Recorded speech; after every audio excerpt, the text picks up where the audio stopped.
everybody. Welcome to another Expert Exchange where we address real questions with expert answers. My name is Morgan Taylor and I am your moderator today. I'm the editor for the Abode magazine here at the Houston Apartment Association.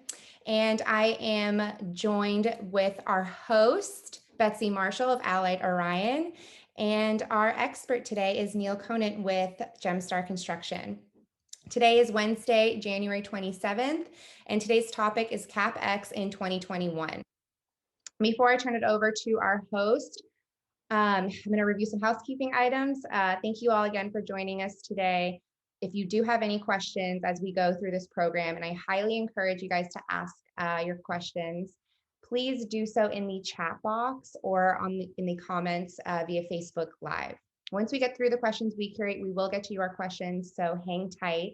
This is a micro webinar, so we're going to try to keep it to that 30-minute time window. But a quick disclaimer, we are not public health experts nor attorneys. This webinar is provided for general information purposes only and does not constitute legal or professional advice. No member should act on the basis of any material contained in the webinar without obtaining proper legal or professional advice specific to their situation. So please consult with your management company or property owner to address specific issues and to form your own company guidelines. And with that, I'm going to turn it over to our host, Betsy Marshall. Thank you, Morgan. My name is Betsy Marshall. I am with the Allied-Orion Group, and I am your host today, and I'm so excited. We're going to talk about capital expenditures, and we're talking with our expert today, Neal Conant with Gemstar Construction. Neal is an account executive at Gemstar, where he has worked for 6 years. He has his certified apartment supplier credential and his bachelor degree from University of Houston.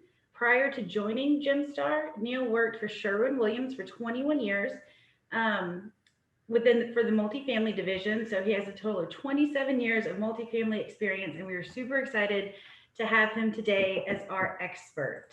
So welcome, Neal. Good afternoon, everybody. How are y'all? All right, we're going to jump into this is an exciting topic. So I guess first and foremost, what trends are you seeing from you or your colleagues, like with respect to capital expenditures? What's the hot new things out there right now?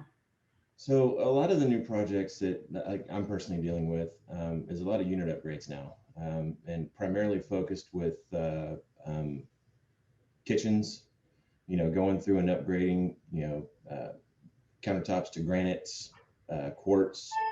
We're even doing projects where we're replacing all the cabinet boxes and doing new fronts, trying to get more updated stainless steel appliances, things of that nature. As far as exteriors, it's the same, new siding, going back and replacing old siding with new siding. So that's kind of what the exteriors are doing right now. But really, the hot thing right now that I'm going through quite a bit is those kitchen upgrades.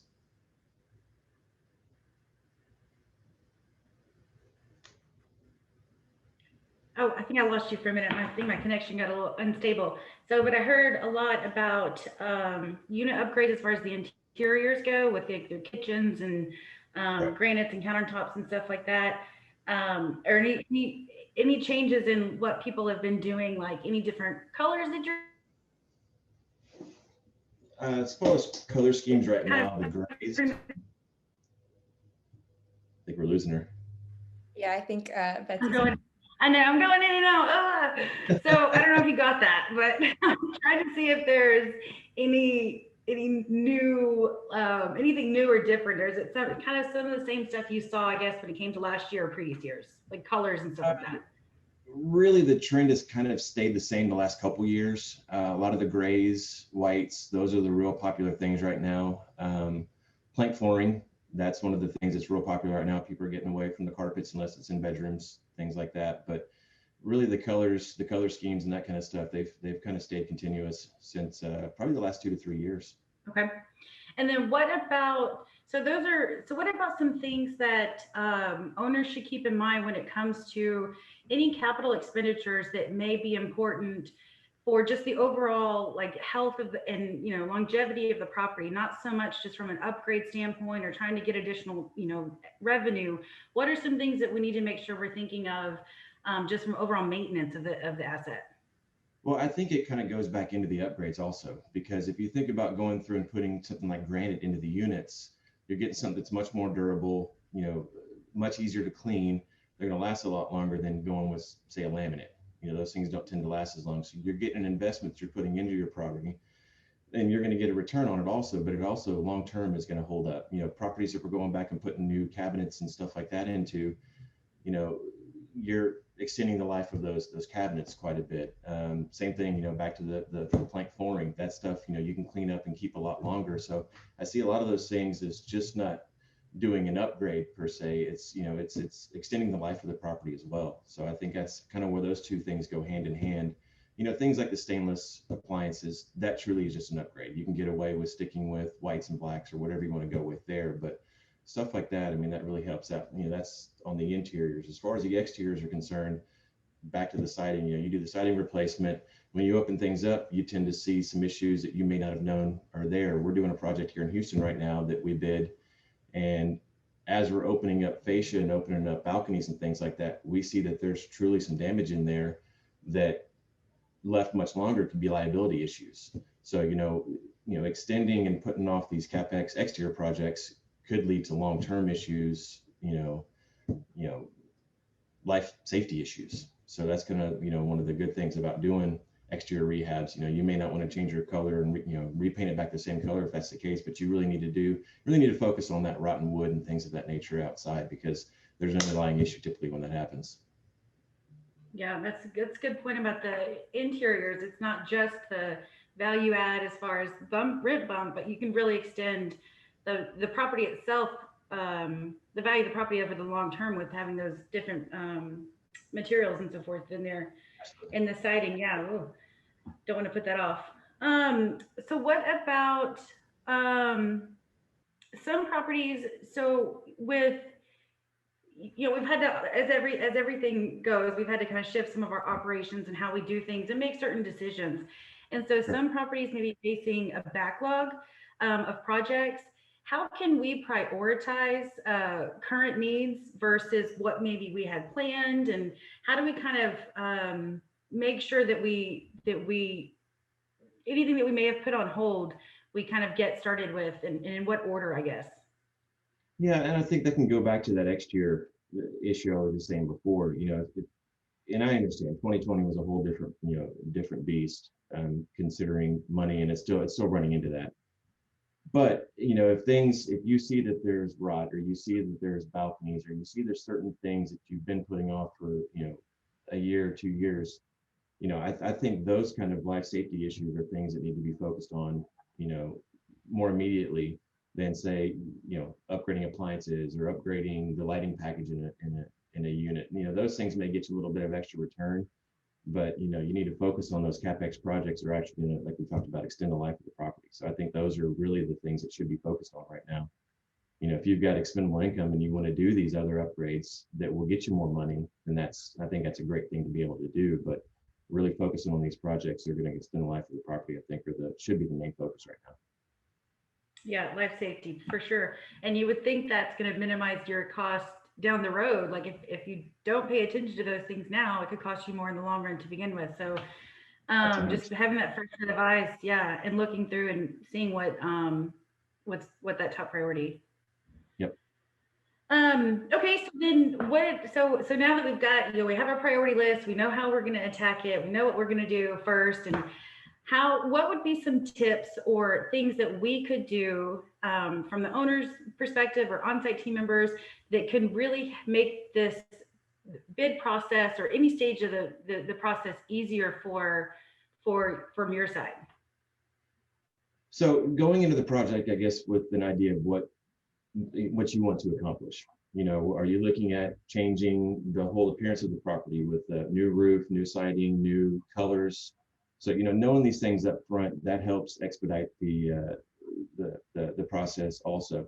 One thing to keep in mind, which we're running across a lot right now, is delays on material, siding in particular. Hardy and Allure, both companies and their products are anywhere from 30 to 40 days out from when you initially order the product. So that's delaying projects. So going into it, knowing what the full extent of the scope is going to be, changing the scope in the middle of the project, saying, hey, we want to add more to it, that could add a lot more time to the project. One of the issues we're having on a project is just delaying approval of change orders. That's a big thing for us. When you open up these balconies or you open up the siding and you see all this extra damage, then again, you got to order more material and get it there. I mean, even wood, there's a delay on getting certain types of wood in right now. I mean, there's so many things that are just delayed right now. So, and that works back on our side also. We need to get these change orders back to you guys on a timely basis with photos or on-site walks or however that needs to go down. But we need to get those to you guys timely. And on the flip side, we need to get those things, agreed upon and fixed quickly also, so we can keep on moving with the project. So I know that's a lot of different moving parts there, but that's just, it's kind of some of the things that we're running across right now. Well, so what I'm hearing is really know the goal up front and Yes. the objective, kind of bringing some patience a little bit and understanding that there's some limitations, material wise, which we're going to kind of talk about. And then making sure that the scope's pretty clear all the way through, and making sure that, because I mean, while it's going to be a partnership throughout the project, there may be more partnership in this case if with the materials may change, or the length of time that the project may take and so forth. So it's just really that strong communication throughout all stages. Is that? And you nailed it right there with communication. Communication is the key on any project. So there just has to be an open communication both ways to make sure this is all. It's different times. It really is. It's really changed everything, and it's had to make all of us learn how to do things a little bit differently. So, and that's where, I mean, wanted to kind of jump to some changes, and you've already touched on some of these with the impact that COVID has had from a supply and demand standpoint. I don't know if you have any more examples of that, but I also want to ask, like, are you seeing requests start to pick up?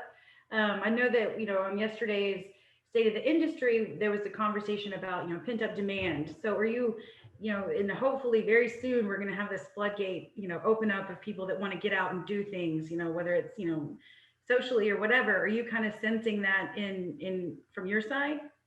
Yeah, so kind of, I'll go back to even into last year. So the way everything, there was quite a few companies that just stopped all CapEx because people just weren't sure what was going to happen. And slowly those started to open up throughout the year. Things kind of got slow. We had projects going that, were good to continue on. We actually had a project start up in Illinois this is the second or third phase of some interior units that we were doing, unit upgrades for student housing. And we had to come up with a whole PPE system to work through all that. So that, that was a whole learning curve there, because it was the first project we were going to do interior after all the COVID stuff hit. So we worked through that. But as the year progressed, it definitely tapered off.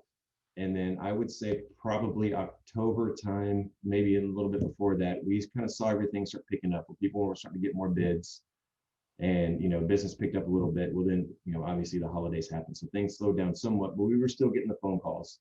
Into this year, we see it starting to the uptick. It's definitely coming. People are starting to make the phone calls, because exterior CapEx projects they can only wait so long.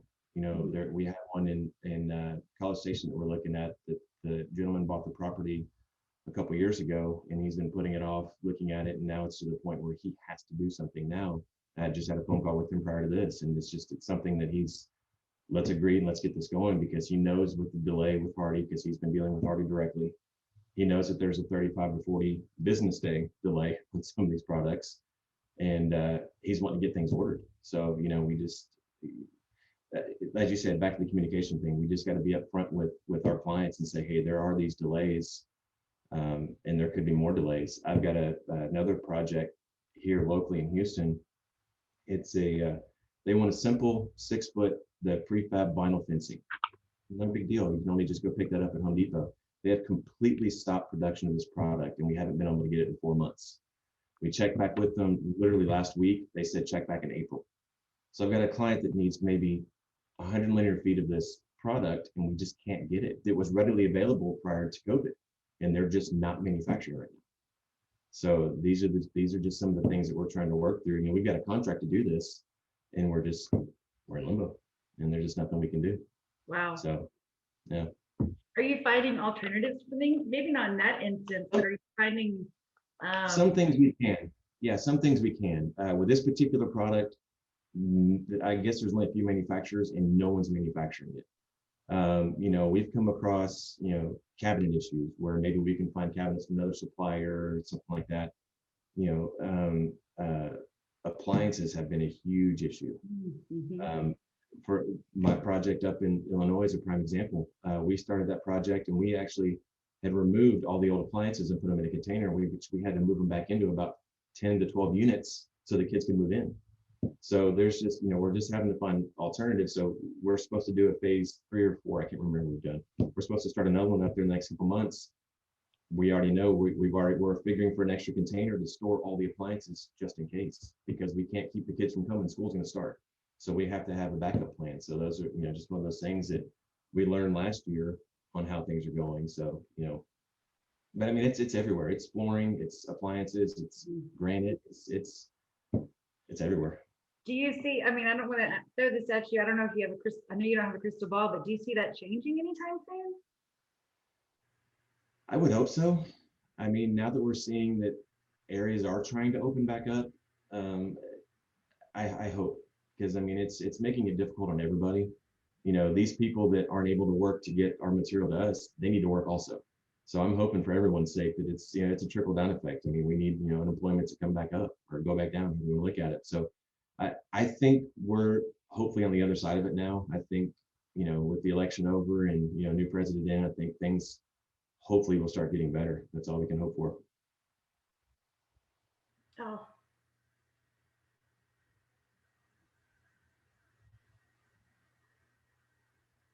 Are you there, Betsy? Yes. Okay. There we go. Okay. I heard the good news is hopefully we're getting there. That's kind of where my connection froze. So I'm sensing some optimism. Was it correct? Yeah, I'm definitely optimistic. I'm definitely optimistic. Yes. Perfect. So before I throw it to Morgan to see if we have any questions from the group, from any of the audience, I wanted to ask, like, so if, and this is, again, this is a hard kind of target or question to answer, but like if I were planning a CapEx project right now, what, you know, again, it would depend on the project, but from a start date, like, are we looking 30, 40? Should I plan for 90? I mean, you know, like you said, it depends on project. So we'll use, you know, the siding project that we're doing in particular up in Dallas. So we started within 2 weeks. We were able to mobilize, get our guys on site within 2 weeks, with the understanding that we're going to do other things before we're going to put the siding up, because we had some balcony repairs. There was things that we could do on site prior to start putting the siding up. So, you know, typically we would have had a lot, you know, we would have done probably, this is a very large building that we're starting on. So we probably could have gotten, you know, 50% of this building done with siding and repairs, and then start painting and working our way around this building. Well, now we're going to have everything done before we even start painting, because we've been waiting on materials. So I just think with it is project by project, but I just think, again, like you said earlier, communication is key. There just has to be realistic expectations set up front for projects. You know, for my Illinois project, you know, we're given a very small window to get things done. We're going to have to find a way to get in there and fit things in that window. And if it means we're putting in old appliances in temporarily, that's what we're going to have to do. So I just think there's just ways that we're learning to work around these delays.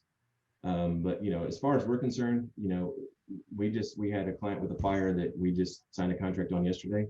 We're there demoing today. So there's just things that we can do, obviously now getting material order and all that kind of stuff. So, you know, circumstances, you know, other projects, they don't want us to start for a month. You know, I've got my client in College Station that he wants us to start in the next couple of weeks, which that's fine. We can start doing demo and prepping things for the siding, knowing it's going to take 30 to 40 days to come in. So it truly is case by case, but you know, it's just set those expectations up front on these projects is what we have to do. So.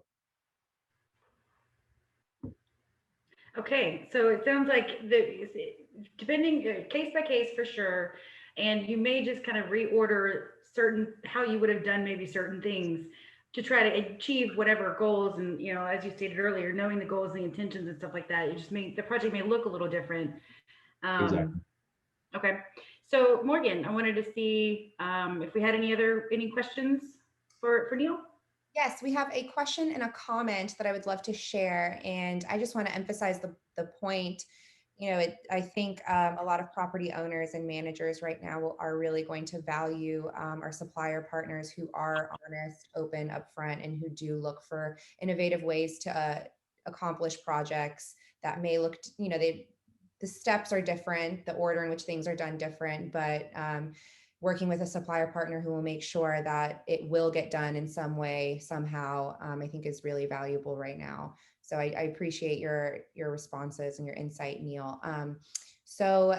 Past PSC president, Kristen McLaughlin, she wanted to note that granite counters do require maintenance where quartz do not. Make sure to understand the difference between the two products. I think that might be helpful to some. Do have an attendee, Natalie Lima. She wants to know where dog parks used to be a really popular amenity, and I don't know if this is something that you would have much insight on, Neal. Maybe Betsy could chime in too on this. Are dog parks still super popular moving forward in 2021? I can answer that. I mean, I'm doing 3 of them right now at a property for a client that just took over. And they're being used. We just put them in the last probably month, and they're all being used. So, you know, I don't know as far as a investment if it's good for you guys. I guess Betsy could answer that one, but I just know for what I've done recently that they are being used on the property. So Yeah, and I would say yes, yes, and yes. I think they're popular and they're utilized, and especially now people at home, you know, I would say yes. I would put one in everywhere I could. I would imagine that would be the case, you know. And we, our Andy Tees, our own HAA Andy Tees has a question. What are the toughest materials and parts to get right now? We kind of touched on that. I mean, I think the biggest thing that we are having issues on right now are probably the appliances that we've had the biggest delay on. I think that's probably the worst. The delay on siding is difficult, seeing that it's 30 to 40 days. But again, we can work around those kind of things. But I think appliances have been the most difficult thing. And I think, you know, I don't know how soon that's going to get better. So that again comes into us planning better for our projects. Once we get on the project, if we've got 90 days to finish it, first thing you need to do is order appliances. I mean, that's what we're telling our guys. So. Right, that's smart. Thank you. And that's all I have so far. Okay. So I wanted to, so, you know, we're through the hurdles of the delays and so forth. We know what we're doing and when. So what about price increases? Is there something we need to consider or be real mindful of when it comes to how this is going to affect us in the wallet? Yes. I guess that's kind of a multi-answer question. Yes, there have been quite a few price increases on all kinds of materials, anything from granites to appliances to siding, really pretty much anything. The issue that we're running into is price increases in the middle of a project. And again, that's something that needs to be discussed up front, that these things are happening. Siding's going up, and they're, you know, and so we place an order, say we're doing, you know, we're going to do a project that has 8 to 10 truckloads of siding. If we don't order those 8 to 10 truckloads of siding up front, the pricing is somewhat locked in, but, you know, it can, you know, we're taking a 3% price increase on our next truckload on the project we're starting right now. And there's just nothing we can do about it. It's that whole supply and demand. So, you know, what we're doing on our side is just letting the client know that this could happen. And we're getting letters from the suppliers and, you know, with appliances and with the siding. And it's something that we're going to have to agree upon between the two parties, because there's just not much we can do about it. You know, roofing material has always been that way. It's fluctuated for years. And this is just something new that we're dealing with especially with the siding. Normally you could lock in siding pricing for the duration of a project. It's not happening now. And there's just not a whole lot we can do about that. So unfortunately. Okay. Sounds like I hope we're all keeping that in mind as we did our 2021 budgets, I know it was a conversation that we had with our group, but really being mindful that what we used to be able to do with X amount of dollars may shift a little bit. Okay, so, you know, some properties just may not have the funds to do the CapEx right now, or they've been deferring, and they have to defer for whatever reason, how will this really affect those properties in the long run? Well, I think like we talked about earlier, avoiding some of the repairs, those balconies. Let's just talk about balconies. If you see that there's water penetrating through on the soffit of a balcony, that can only be ignored for so long, because what's happening is the internal part of that balcony is failing. So, I think things like that shouldn't be deferred too long. And I understand there's, cash flow problems or what have you, but I think a way to, say that balcony may have been part of a larger project ultimately. So I think maybe you just focus on one-offs, let's fix these couple balconies now, and then you can defer some of those CapEx projects for later on. And I think that's some things that we've talked about with some of my clients that we're looking at doing full rehabs. The money's just not there. So we're going to go through and just fix some of these potential life safety issues that could prolong, you can just go back and paint the same color and just make it, hold that one off until, that can hold that project off for, a year, 2 years, who knows? So I think that's a good way to handle some of those kind of issues. So yeah, so it's keeping the life safety in mind, because that's what's important, minimize our risk and risk to others and so forth.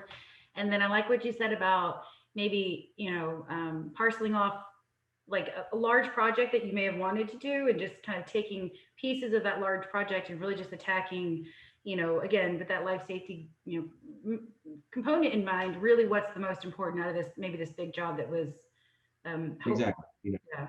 You can focus on stair treads, or you can focus on balconies. You can focus on things that would just, it would prolong the property, prolong this, larger project, and you can put it off a little bit longer, but you're taking care of the things that if you do put off, could turn into bigger problems.